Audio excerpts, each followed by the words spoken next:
think we and Nicki whenever you're on. the signal, my friend. Okay. Thank you. All right. Okay. So for those of you that don't know me, which I think is only you guys over there, my name's Nicki, and I was in Philadelphia for the past 16 weeks in acute care in West Philadelphia. A lot of Prince of Bel Air jokes with that. But I saw the patient population tended to be lower socioeconomic class and pretty culturally diverse. So I saw a lot of interesting things. But I'm going to be talking about changes in functional and cognitive status in a patient with chronic subdural hematoma. So the purpose of this case study is to address changes in a post-surgical patient with the use of physical therapy intervention, interdisciplinary communication, and to address our role as physical therapists as in discharge planning in the acute care setting. So my patient was a 73-year-old West African female. She had a past medical history of hepatitis C, alcoholic cirrhosis, diabetes, ascites, hypertension, and a recent diagnosis of colorectal cancer. In the emergency room when they were taking her history, she denied having ever have had a stroke, which comes into play a little bit later. She came into the emergency room on January 26th with complaints of lower extremity foot numbness and weakness, starting about 3 days prior, but worsening 1 day before admission to the hospital. In the emergency room, they did a brain CT, which is the first test they do to rule out a hemorrhagic stroke. She did not have, but they found her to have a large, right, predominantly chronic subdural hematoma with an approximately 5 millimeter right to left subcalcarine shift. So this isn't her image, but it's pretty close to what hers looked like. You can see on the left of the screen, where the arrows are pointing is the hematoma, and then you can see the ventricles are shifted over to the right of the screen.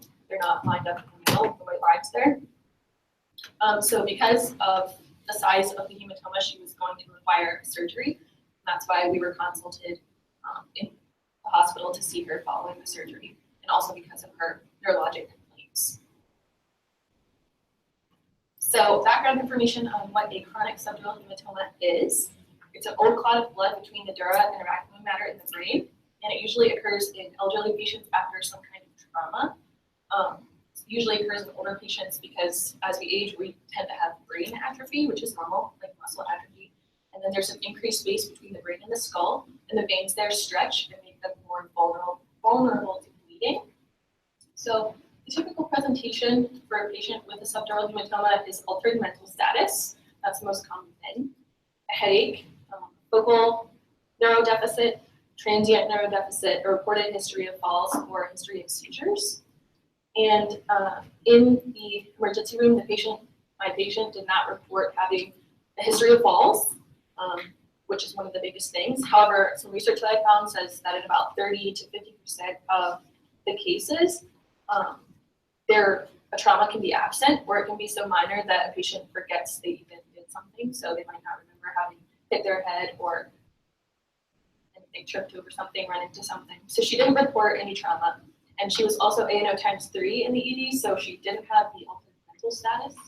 And she also didn't have any complaints of a headache. So really her only factors or symptoms were the left-sided numbness and weakness.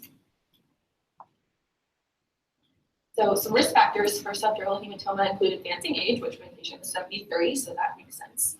History of falls, like I talked about, which she did not report. History of head injury. If the patient is on anticoagulants or antiplatelet drugs, a bleeding diathesis, which is just an unusual susceptibility to bleed, history of epilepsy, low intracranial pressure, hemodialysis, or a history of alcohol abuse, which my patient did have a history of alcoholism. So the doctors even weren't sure what caused her subdural hematoma since she didn't have a trauma. And so my thought is that the age in combination with her history of alcoholism probably contributed.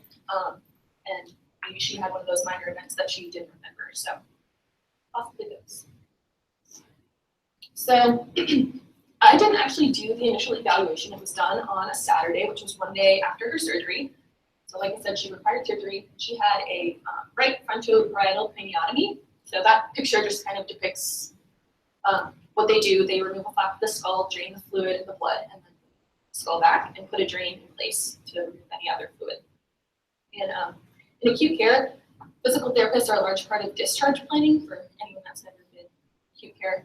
So we really have to know what they were doing functionally prior to coming to the hospital and how that's changed since being in the hospital. So it's really important to know what they need to be able to do to return home, what their home setup is like. So she came from a 2-story home with the first floor setup, so she didn't have to worry about too many steps. She lives with her family. Her daughter is her primary caregiver. She was independent with ADLs and IADLs prior to admission and did not require an assistive device for ambulation. Okay. So some objective measures that we use in the ICU. I forgot to mention she was in the ICU after her surgery. We used the RAS and the CAM, which kind of work together.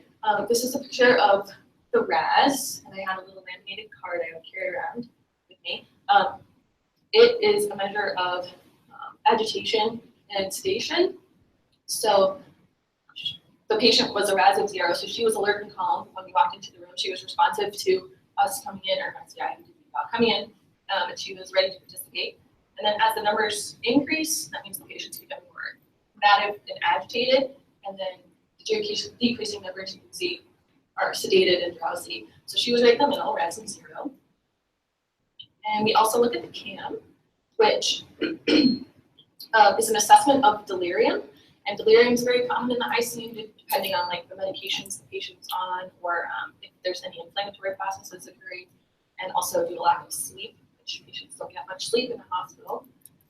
So this just looks at delirium, which is an acute change in mental status, and we do this on every patient. So she was CAM negative, so not delirious, and it just takes you through the flow, and it goes along with the rest, depending on the level.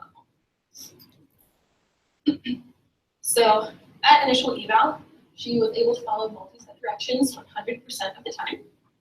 Her safety awareness was intact. Her bilateral upper extremity coordination testing was intact. I did finger-to-finger testing and then finger-nose-finger. Her bilateral upper extremity and lower extremity range of motion and strength are both within functional limits, but she reported, the patient reported, baseline weakness on the left, as well as sensory deficits, which she didn't have a history of stroke. So I'm not quite sure why she had that. It nothing in her medical history really stood out to me that would indicate her having a baseline left-sided weakness, but she did. She required supervision for bed mobility and transfers, mostly because of all the longings that she had. She had the gravity drain in her skull, like I talked about before. She had an A-line, multiple IVs, and Foley catheter. And then she required contact guard assist without an assistive device for short distance ambulation just in the room. And a big part of initial evals in acute care in the ICU is just to see what the patient is able to do mobility-wise. And also, it's important to start getting patients moving in the ICU. Early mobilization is a big thing to prevent negative effects of being in the ICU and just bed rest in general. So with the findings from the initial eval, the patient pretty much was close to her functional reported baseline.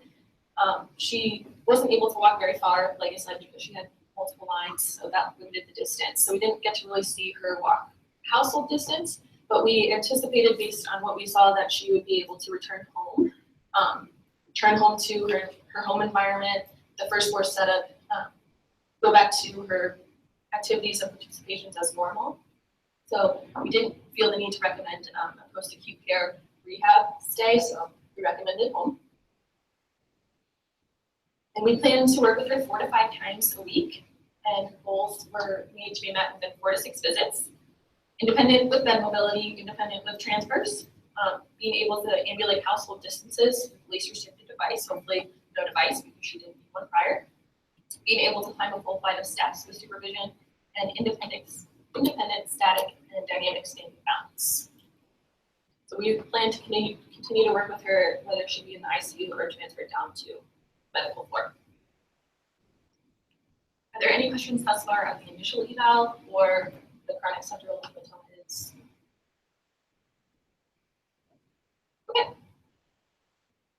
Okay. So post-op day 3, we had one PTA in the hospital that worked with us and could see patients for treatments. He went in to see the patient post-op day 3, which was a Monday. And the day prior, which would have been post-op day 2, was a Sunday. She had her gravity drain removed and then had another brain CT due to a reported change in mental status. So I'll get to what that said in a little bit. But PTA came in and saw her, and she was presenting with right eye swelling and complaining of a headache. And she now required moderate assistance for bed mobility and transfers there, as well as ambulation. So, like I said, the PTA noted a decrease in coordination. He also noted a right lean in sitting and unsteady gait with a wide base of support. He saw a decreased use of her left upper extremity and left lower extremity. And overall, she was not safe, so decreased safety awareness and very impulsive with transfers and her other behavior. So I mentioned she had a CT the day prior, and the CT showed an increase in the size of her subdural hematoma on the right, and an increase in the right to left shift that I talked about before. It was 5 millimeters initially. They removed the drain and did a CT. They did the surgery, and it was 2 millimeters, and then they removed the drain. It was back to 5. And so a shift like that can cause a headache, which she complained of that day, and also contralateral leg weakness, which she has.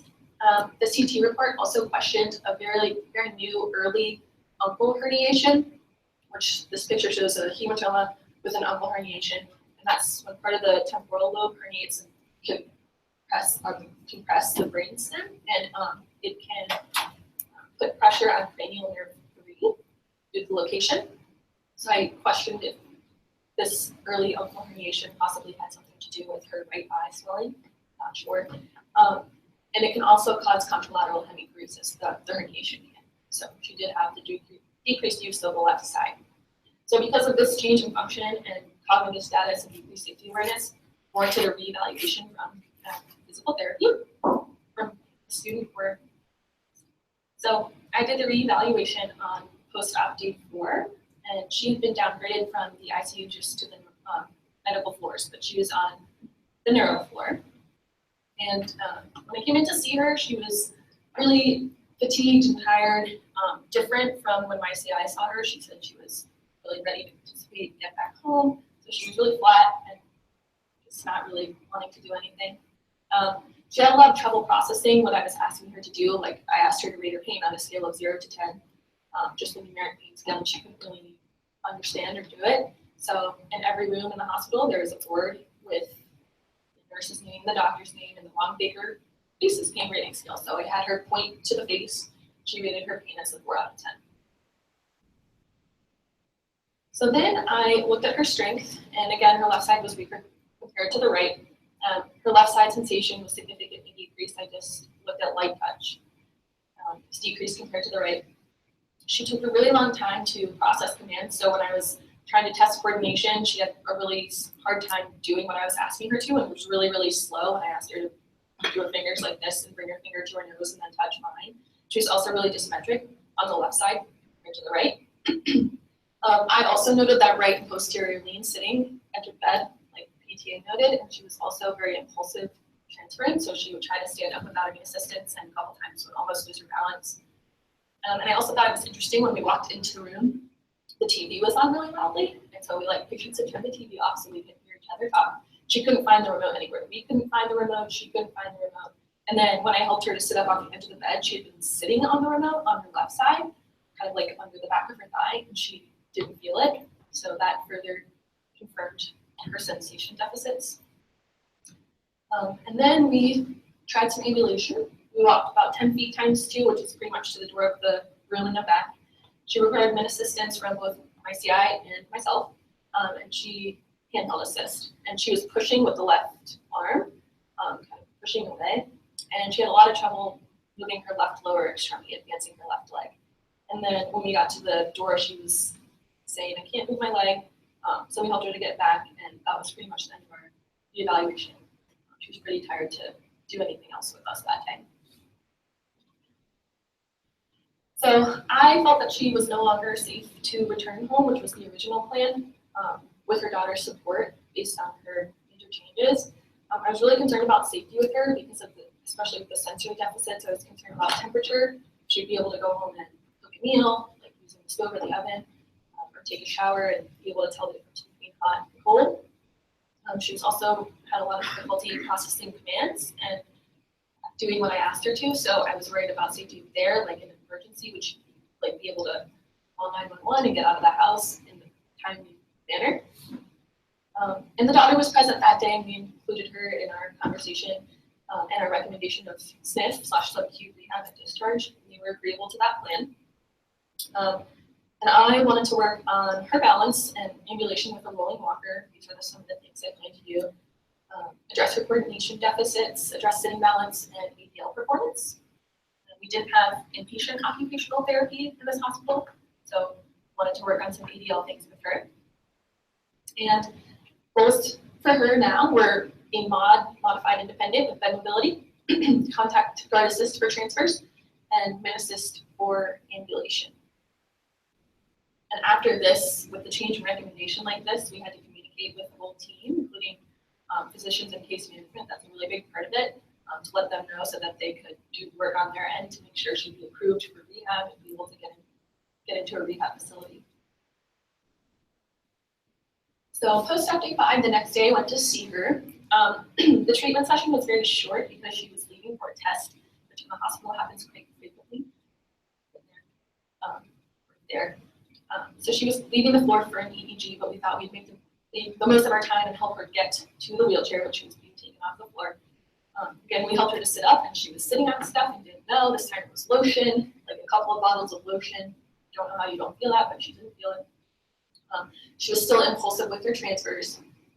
And I brought a wheelchair walker for her to use this time. And she was very dysmetric with the left hand, upper extremity, trying to put her hand on the walker. She couldn't do it.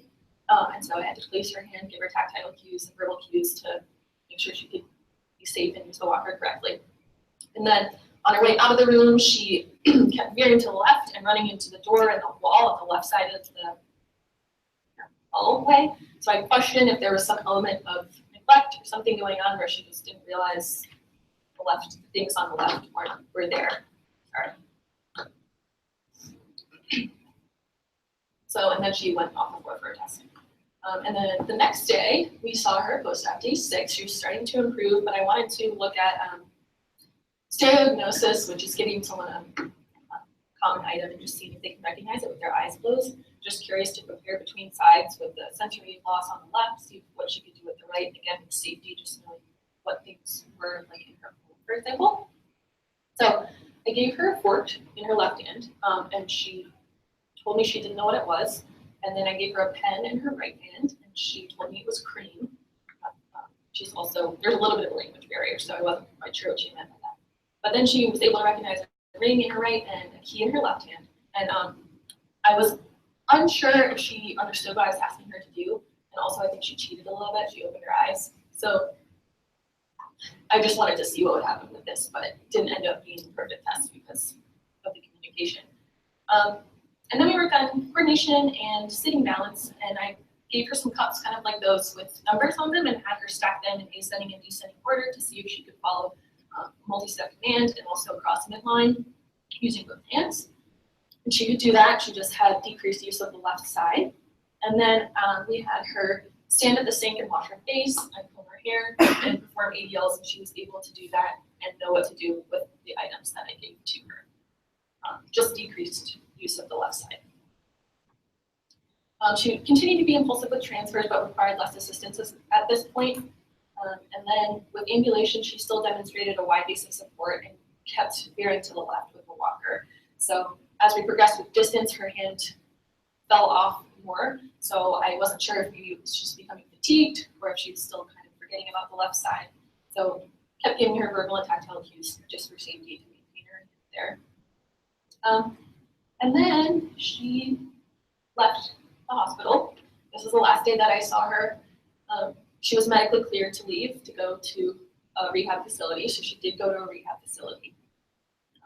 But that is one of the limitations with this case, and really acute care in general, is that it's hard to follow up with your patient once they leave. So I don't really know how she did in rehab. I hope she did well. I hope she regained use of her left side, but I'm not sure. We also have limited time to work with patients, and I had limited time to work with her. Like the second day, she had to go to the test. It's busy and on schedule, so I couldn't do much with her that day.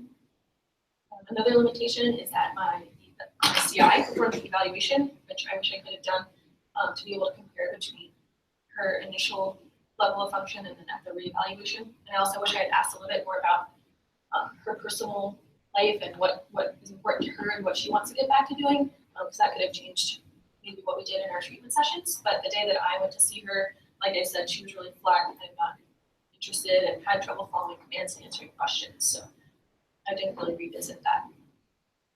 I also didn't assess her vision or check cranial nerves, specifically 3, which I now know that lung herniation could affect. And because the PTA reported that red, I still ended up with something to look at. And I didn't formally look at neglect. I could have, stood on her left side and see if she would have responded to me over there.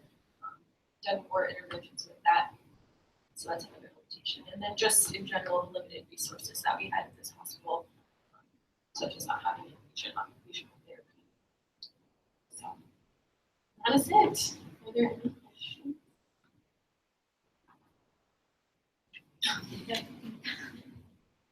Yes.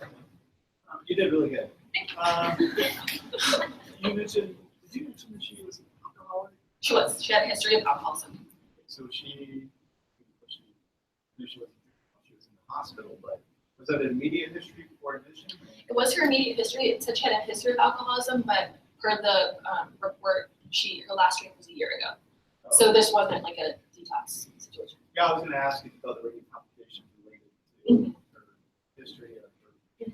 I think that probably could have contributed to this in the first place, because everything else, other medical history wasn't really like a risk factor. And I don't know about the stroke or something, whatever with the left side, I don't know about that. So the pre-morbid baseline weakness. Yeah. Yes. So she had a subdural, they went in surgically, put the drain in, took the drain out, and it came back. They didn't do anything beyond that. Can we repeat the question? I forgot just until now. Okay. They recommended like a follow-up neuro, but they didn't do any more surgical procedures in the hospital. She stayed in the ICU until I saw her leave us, so I guess they were just monitoring blood pressures and everything to make sure it was okay, and then she moved down to the floor, so. Anyone else?